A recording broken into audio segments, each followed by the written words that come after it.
Yo, what's going on, guys? I'm back with another video. Today, we're gonna be reacting to the greatest rapper of all time and his beef with Suge Knight. I don't care what anyone says. Eminem is the greatest rapper of all time. If you think there's a better rapper out there, put him down in the comments, and I'll go listen to their music. Legit.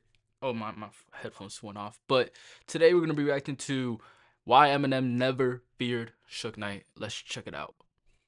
Knight, a name that could send chills down the spine of anyone in the hip-hop world. Okay. They was not scared of Suge Knight. Just gotta make sure my They recording's was good. terrified. Suge didn't just intimidate, he dominated. Known for using fear, Bro, I seen violence, the NWA like the NWA movie, like no, it wasn't called Straight Outta Compton. I seen Straight Outta Compton, right, which is basically about the life of the NWA and how the group was formed, whatever, right? And this man Suge Knight, bro, was legit the boogeyman, bro. Even now that I started learning, because when I saw a movie, I started doing more research on Suge Knight, bro, and the shit I be seeing, bro, this man was the boogeyman of rap. and straight-up cruelty, Suge built his empire by any means necessary. Whether it was beating people senseless, forcing them to drink urine, or as legend had it, What? hanging them off balconies just to squeeze out a signature, his methods were as ruthless as they come. That nigga Suge Knight was a cold gangster. Yo, Ron. Suge was the boogeyman of the music industry, but one person didn't give a damn about who he was or what he did. Slim Shady. Eminem wasn't intimidated by Suge or anyone else. When threats came, Eminem stood his ground. He said, hey man, Suge sent him a message. I was like, oh shit. Still, M wasn't rattled. This is when I knew Eminem was real. He's like, okay, man. Bro, I've been saying, bro, Eminem is generally was about that night, that life, bro. He's from Detroit, bro. It's like the hardest part, bro. Yeah, so like I was saying, if y'all all don't know, Eminem is from Detroit. That's like the most basic fact anyone should know. And more specifically, he's from 8 Miles. There's even a movie that I think is semi-autobiography or semi-biography of basically somewhat his life, but not really. It was like more of the elements for fantasy. But check out 8 Miles. This is a good movie. If you're into the music and more specifically rap, watch 8 Miles, bro. It's really Here's good. the thing about Eminem. He's from Detroit. He's been through it all.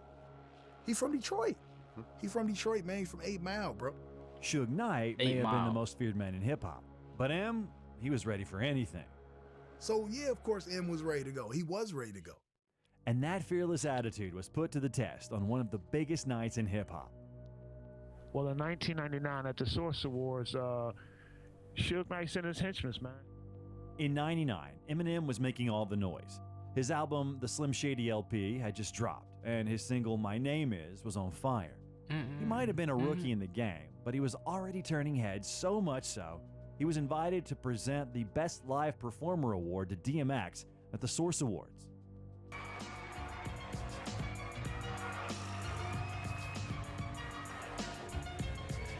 Hello. What up? But what most people didn't know was what was going on right before the cameras rolled. As Eminem made his way to his seat, he found himself surrounded by Suge Bro, Knight's goons. Diddy was there. M was walking to his seat. I'm standing off to the side. And M was cut off on his way to his seat. And all these guys in red shirts surrounded him. And I'm looking at M's face and I'm looking at these guys. I'm like, something ain't right. So I start making my way around to come up the aisle. And next thing I know, you see all these guys. Bro, were they from gonna a beat death him row, up? Death row. I was like, Death row, what does it got to do with him? He said, hey man, Suge sent him a message. I'm not gonna lie. I was like, The Death Row logo Despite the tension, goes Eminem hard. didn't lose Okay, his cool. like say what you He like excused himself, about Death Row, went but their up to present logo the go award to hard. DMX, and then returned to his seat as if nothing happened. Where my dogs at? DMX. However, Suge's crew wasn't done with M yet. After the event, as M and his security headed out, Suge's guys were still waiting for them outside. after that, we got out of there. We called the limo. This is where it gets f***ed up. We called the limo. Death Row is still sitting out there waiting for us. The limo's pulling off as we're coming out. Death Row's behind us. It was like, this He's trying to kill us, man. What they trying to do? Bro, it's crazy that this man Eminem had no fear, bro. He had no fear. He did not let this like shook him up, bro. Like Suge Knight was really trying to scare this man and get this man jumped, bro. And this man did not give a fuck. That's crazy. I don't understand. What do they want? Yeah, M's ready to swing on someone if he has to. Yeah, man. You know, like I said, he ain't no punk. But why was Suge Knight, the CEO of one of the most legendary record labels, coming after Eminem? To understand that, you have to have a closer look at wild things that were happening at Death Row record label at that time. Bro, that Death Row logo in the mid-1990s, so hard. Death Row was the biggest record label around. They dropped legendary albums like Dr. Dre's The Chronic, Snoop Dogg's Doggy Yeah, Style, Dr. Dre Tupac's and All Suge Eyes Knight on Me. created Their success made Death them Row untouchable. together. But behind the scenes, I remember that the from the name movie Death Row from, started Straight to Outta mean Compton. something darker. The label became known for fear, intimidation, and control. And at the center of it all was Suge Knight. Suge's tactics weren't just aggressive, they were Damn, criminal. how tall was this man? Once, he forced two Is he rappers like from the 6 label feet, to strip 7 naked feet? at gunpoint and pistol whipped them for using the office phones without his permission. Wait, hold on. At Wait, did I hear that gunpoint. right? Criminal. Once, he forced two He stripped down? He forced two guys to strip down and pistol whip them. That is crazy. Bro, hold up. Hey, yo, though. Yo, Suge Knight, bro. Why you making them strip naked, though? Like, hey, yo. rappers from the label to strip naked at gunpoint Hey. and pistol whip them for using the office phones without his permission.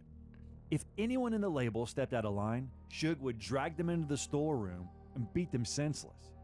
Staff members would hear screams and crying through the walls, but they Bro, this man is a demon. Bro, imagine going to the office just to work, bro. And then you hear fucking screaming and yelling in the next door, bro. Like, damn.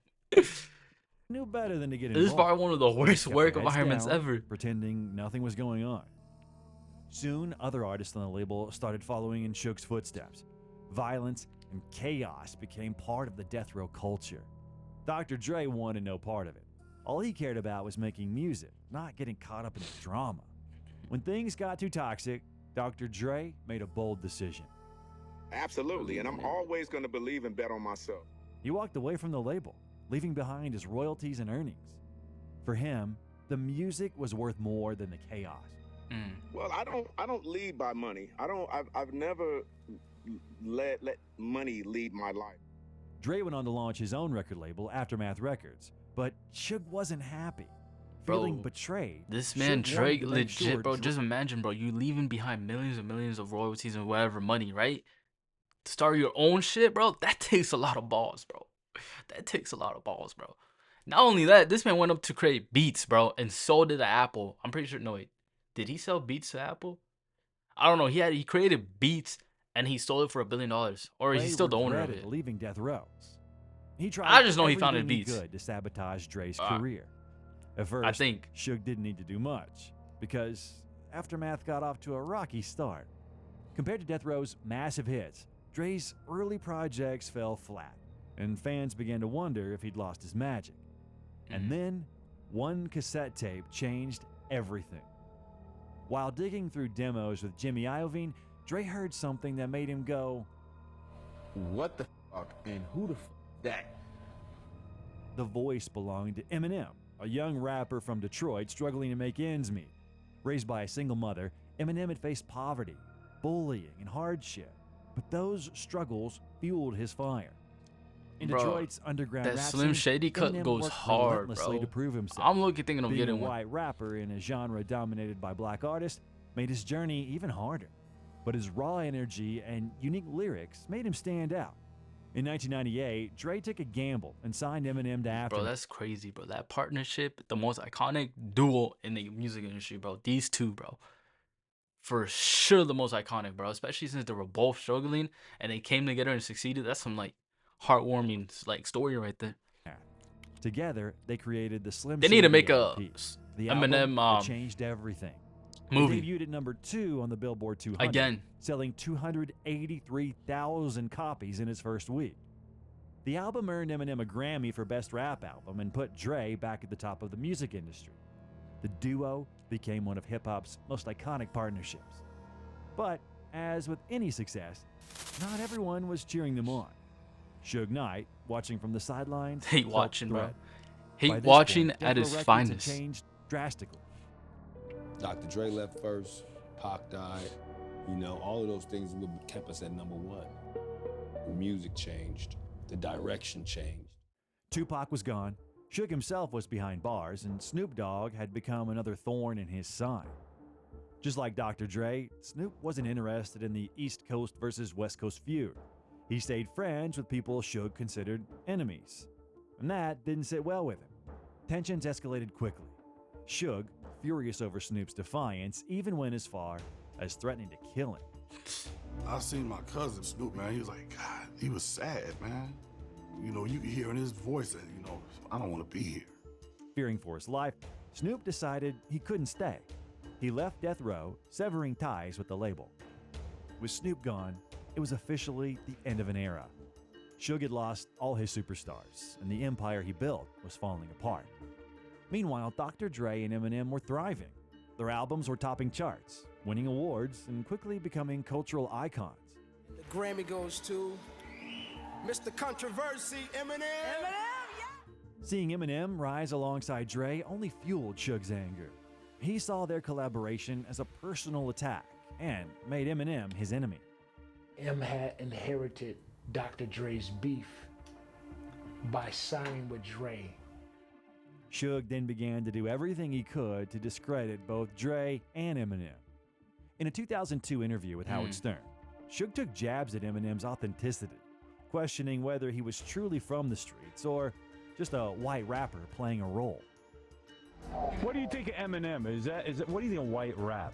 If you really from the ghetto and you really doing those things you rapping about and you talking about, I can respect that. Right. But if somebody else writing your rhymes, somebody else, if you telling somebody else's story, that really don't mean nothing. I mean, Suge didn't. Yeah, I mean, that's real though. Like, if it obviously it's not true, but obviously if Eminem was doing that, then just makes the music less like, you know what I'm saying? Because it's not really like your true feelings. But Eminem, it was his true experience that he was experiencing, because he's really about that life.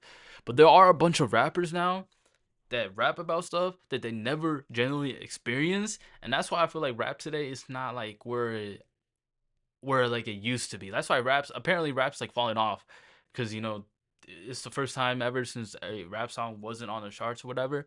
Like the last one was, I think, Kendrick's "Not Like Us," which, to be honest, bro, I'm tired of listening to "Not Like Us."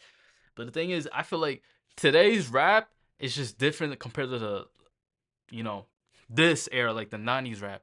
That's why I like 90s more, because it feels more real, more emotion, more like actual stuff that is going on. I started rapping about the same thing, flexing money, this and that, bro, using the most insane auto-tunes and beats, bro. It's just like, I'm not shitting on today's rap, bro. Like, I just personally don't listen to it. There are some hits that I be listening to, but it's not like a lot, if I'm being honest with you. I feel like rap is nowhere near as good as it used to be, like, in this era, bro. Because it might just be me being nostalgic, even though I wasn't even born in the 90s.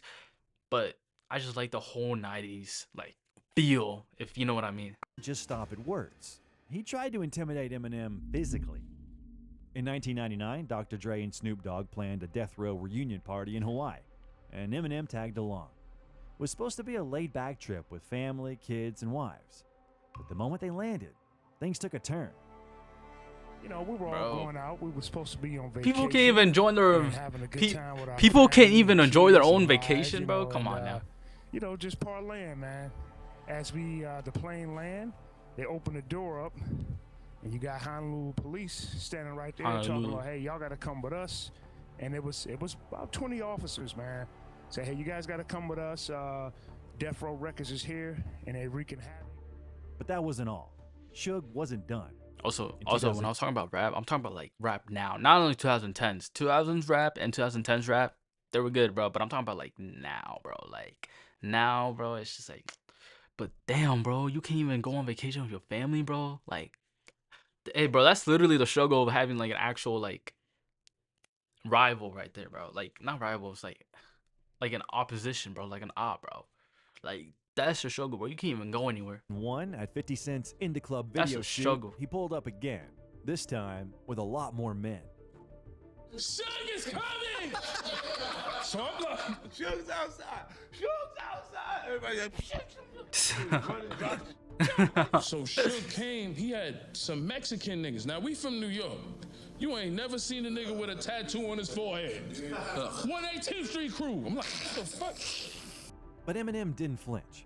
Instead, he walked right outside to face Suge and his Damn. crew. This is when I knew Eminem was real. He's like, I don't give a man. This is when I knew. I'm like, damn, Eminem is a real nigga. These 50 niggas outside, what's up? And then the nigga Suge just walked away. The Mexican niggas looked kind of confused, like they didn't know what's going on. Eminem mostly stayed quiet about Suge Knight, and in 2004, his song Like Toy Soldiers explained why. In the track, Eminem revealed that Dre had specifically told him to stay out of the feud with Suge.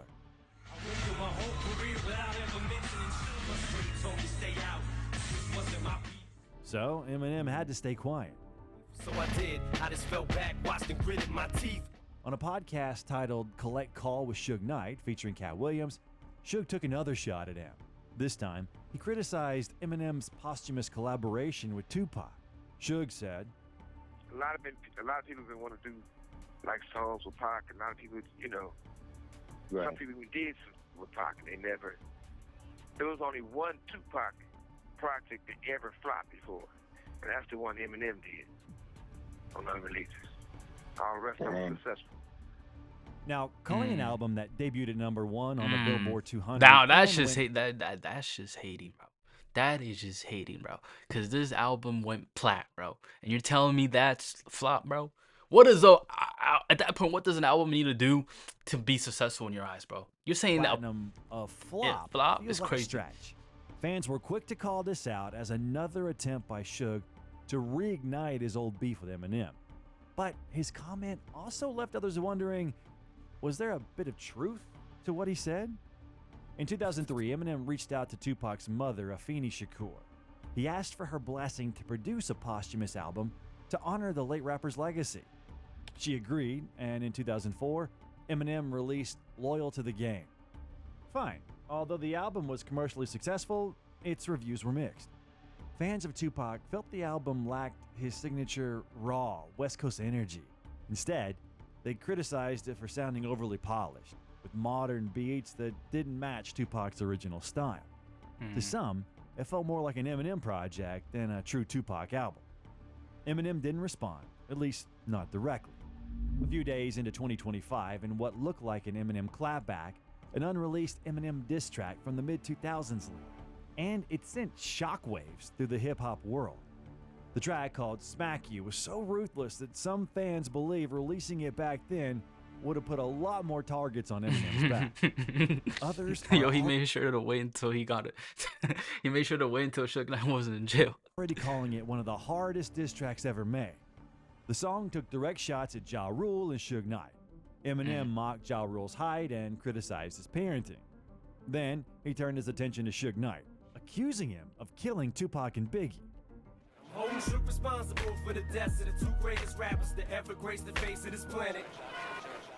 The fact that Eminem would have dropped this song and faced off with the most feared man in hip-hop at the time just proves just how ready Eminem is to stand his ground anytime, any day. The next video I recommend you watch is about Bro, I will never go up against a man that the whole rap community, the whole hip-hop community fears, bro. I will never go up against a man like that, bro. Especially knowing that the stuff he be doing, bro. Like, he be killing him up, bro. Like, that's crazy that he even made the diss track, bro. But yo, shout out to Eminem. That just shows that that shows who Eminem is, bro. He's him, bro. Hey, let me know what y'all thinking, what you like about the video, and what y'all want to react to next, and I'll catch y'all on the next one. I'm gonna try to do more music reactions if y'all want. All right.